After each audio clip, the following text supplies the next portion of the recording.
So what kind of computes can be used for training? The training cluster is your primary choice. Although compute instances are primarily intended to be used as notebook environments, there is nothing preventing you from training models on a compute instance. You can also use the compute resources of your own machine to train models. However, for large-scale tasks, you should consider using an Azure machine learning training clusters with multi-node scaling capabilities instead.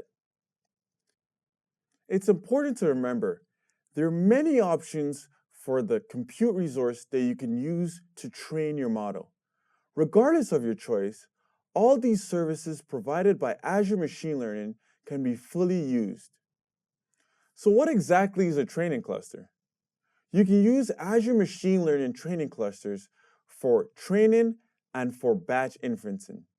While it's pretty straightforward to see how a training cluster is used for training models, you should be aware that training clusters can be actually used for generic purposes of running machine learning Python code. These also include the scenarios where you use training clusters to run a batch inferencing process. With this compute resource, you have the option of a single or multi-node cluster. For example, you can provision a multi-node cluster with GPU support to run distributed training jobs using TensorFlow or PyTorch estimators. This resource is fully managed, which means you don't have to provision resources, adjust server settings, or schedule jobs. In addition, a compute cluster can automatically scale each time you submit a run.